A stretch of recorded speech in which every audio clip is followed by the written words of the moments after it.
नमस्कार, आप सभी का स्वागत है हमारे YouTube चैनल एक कहानी पर। दोस्तों, आज की कहानी है बहू तुम्हें अलग गृहस्थी बसानी है तो अपने दम पर बसाओ। दोपहर का समय था। ममता जी के घर में आज अच्छी खासी चहल पहल थी, पर कुछ अच्छे के लिए नहीं, बल्कि घर की बहू ने बवाल खड़ा कर दिया था। इस कारण से ममता जी के परिवार वाले और नई बहू मानसी के मायके वाले सब मौजूद थे। सब के सब सुलह कराने के लिए यहाँ आए थे। आखिर 5 महीने पहले आई बहू को अपनी अलग गृहस्थी बसानी है। वो अपने सास ससुर के साथ रहना नहीं चाहती, इसलिए कोई बीच का रास्ता ढूंढा जा रहा था। सब अपनी अपनी बात किए जा रहे थे। वहीं एक तरफ बैठे ममता जी और उनके पति प्रवीण जी एक दूसरे की शक्ल देखे जा रहे थे और चुपचाप सबकी बातें सुन रहे थे। जबकि बहू मानसी रो रो कर अपने मम्मी पापा को बता रही थी कि कैसे उसके सास ससुर उसे परेशान करते हैं, बात बात पर टोकते हैं। बेटा समीर भी अपनी तरफ से बात कहने की कोशिश कर रहा था, लेकिन उसकी कोई सुन ही नहीं रहा था। भला ऐसे मामलों में लड़कों की कोई सुनी जाती है क्या? ममता जी आंखों में आंसू लिए सिर्फ अपने घर का तमाशा होते देख रही थी और साथ ही सोच रही थी कि कैसे उन्होंने ये घर बनाया था। ममता जी जब शादी होकर आई थी तब प्रवीण जी की स्थिति भी अच्छी नहीं थी। घर में सास, 2 ननद सब थे और कमाने वाले सिर्फ प्रवीण जी, और घर के नाम पर 2 टीन शेड के कमरे। एक में सास और नंदे रहती थी तो दूसरे में प्रवीण जी और ममता जी। उनका कमरा ही रसोई घर की तरह इस्तेमाल किया जाता था। लेकिन ममता जी के संस्कार ऐसे थे कि उन्होंने उन 3 शेड के कमरों को ही अपना महल समझा। हालांकि अरमान तो थे कि कभी उनके सिर पर भी ढंग की छत आएगी, पर उसके लिए उन्होंने प्रवीण जी का पूरा साथ भी दिया। प्रवीण जी की कमाई ज़्यादा तो नहीं थी, पर इतनी तो थी कि घर का खर्चा आराम से निकल जाता था और दोनों बहनों की पढ़ाई का खर्चा हो जाता था। पर उन दोनों की शादी भी करनी थी, इसके लिए कुछ सेविंग भी तो चाहिए थी। इसलिए ममता जी भी सिलाई का काम जानती थी, तो उन्होंने घर में ही लोगों के कपड़े सिलने का काम शुरू कर दिया, पर अपनी जिम्मेदारी से कभी मुंह नहीं मोड़ा। यहाँ तक कि अपनी इच्छाओं को भी कहीं दबा कर रख दिया, उन्हें खुद ही नहीं पता चला। माँ की दवाई, दोनों बहनों की पढ़ाई, उनकी शादियाँ, समीर का जन्म, सब कुछ उन्हीं की 2 टीन शेड के कमरों में हुआ।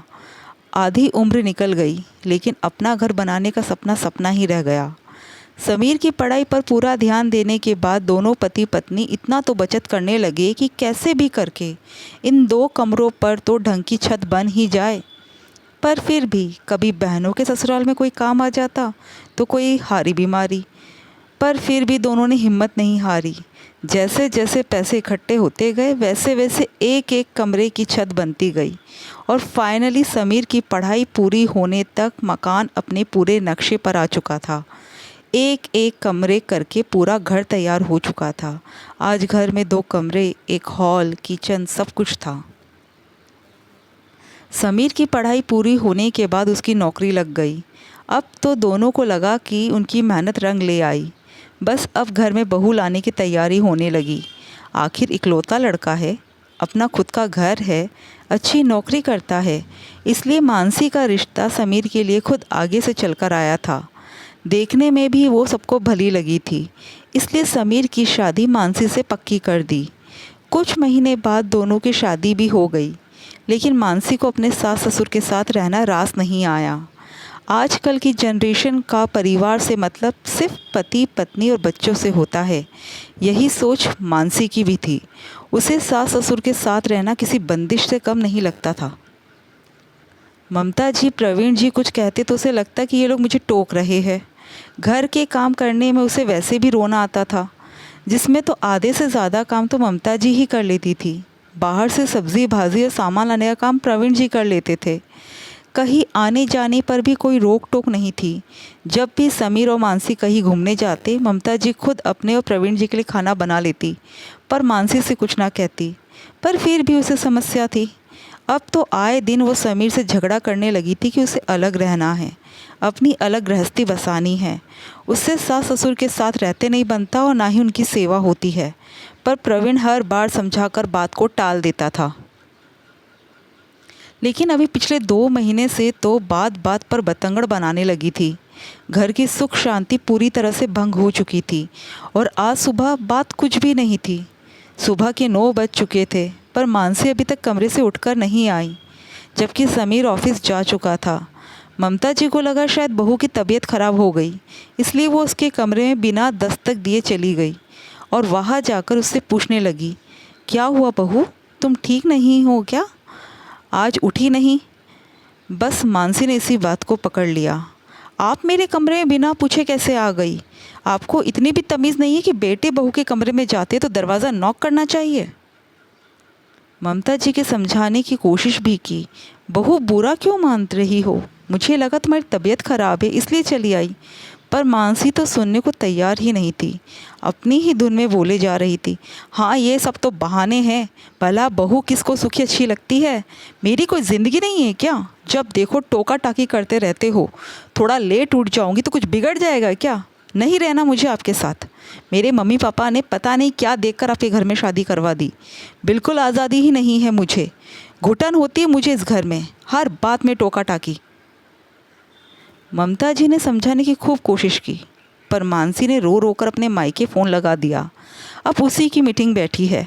समीर को भी ऑफिस से फ़ोन करके बुला लिया गया। अचानक मानसी की मम्मी खड़ी हुई और प्रवीण जी से बोली, देखिए समधी जी, हमारी बेटी आपके साथ नहीं रहना चाहती और हम इसे इस तरह रोने के लिए आपके घर में छोड़ नहीं सकते। अब इसका कुछ तो निवारण निकालना ही पड़ेगा। कम से कम आप भी शांतिपूर्वक रहे और ये लोग भी शांतिपूर्वक रह सके। मैं बेटी की माँ हूँ, मैंने उसे विदा किया है, पर वो खुश नहीं है तो ये जानकर मुझ पर क्या बीतेगी आप समझ सकते हैं। इधर प्रवीण जी निरंतर ममता जी को देख रहे थे। कुछ सोचकर वो भी खड़े हुए और समधन जी के सामने हाथ जोड़कर बोले, देखिए समधन जी, मैं मानता हूँ कि आपकी बेटी हमारे साथ नहीं रहना चाहती तो हमें कोई समस्या नहीं है। आपकी बेटी अलग रहना चाहती है तो अलग रहे, अपनी अलग गृहस्थी बसाना चाहती है, बिल्कुल शौक़ से बसाए। पापा आप ये क्या कह रहे हो? अचानक समीर ने कहा तो प्रवीण जी ने उसे हाथ दिखाकर आश्वासन देते हुए चुप कराया। सुनकर मानसी के चेहरे पर मुस्कान आ गई। आखिर उसकी मंशा पूरी होने वाली थी। तभी समधन जी ने कहा, तो समधी जी बताइए कि आप इस घर में कौन सा और कितना हिस्सा अपने बेटे बहू को नई गृहस्थी बसाने के लिए दे रहे हैं, ताकि अभी हम इनकी गृहस्थी साथ के साथ सेट कर जाए और फिर बच्चे आपके पास ही तो रहेंगे।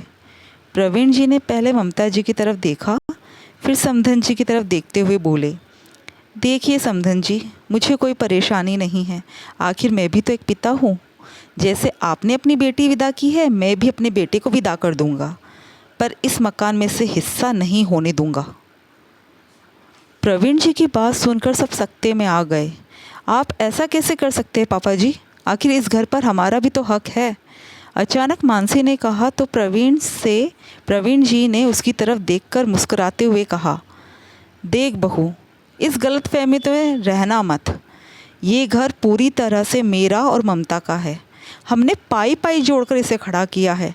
इसे बनाने के लिए हमने अपने अनगिनत इच्छाओं को मारा है। इसकी एक एक ईंट में हमारी खून पसीने की कमाई है। अगर तुम्हें अपनी अलग गृहस्थी बसाने का शौक़ है तो बेशक बसाओ, लेकिन अपने दम पर, ससुर के दम पर नहीं। और रही बात पास रहने की, तो समधन जी चिंता मत कीजिएगा, हमारे आसपास ही कहीं किराए का कमरा ढूंढ देता हूँ मैं। आपकी बेटी को कोई परेशानी नहीं होगी। प्रवीण जी की बात सुनकर मानसी की सिट्टी पिट्टी गुम हो गई। उसे इस तरह के जवाब की बिल्कुल उम्मीद नहीं थी। अब नए तरीके से गृहस्थी शुरू करना मानसी के बस की बात नहीं थी। मानसी ने उम्मीद के साथ अपने पिता की तरफ देखा तो प्रवीण जी के साथ खड़े थे। बेटा, मैं तो प्रवीण जी के साथ हूँ। अपनी मेहनत की कमाई का गुरूर ही कुछ और होता है, और जिसने गृहस्थी खुद बसाई है ना, उसे गृहस्थी की अहमियत ही बहुत अच्छे से पता होती है। बसी बसाई चीज़ से हिस्सा मांग लेना बहुत आसान होता है। आखिर जब मानसी ने देखा कि उसके माता पिता भी उसके साथ नहीं हैं, तो आखिरकार थक हार कर मानसी को उसी घर में रहना पड़ा। दोस्तों, आपको कहानी कैसी लगी कमेंट करके ज़रूर बताइएगा और हमारे चैनल को सब्सक्राइब ज़रूर कीजिएगा। Thank you.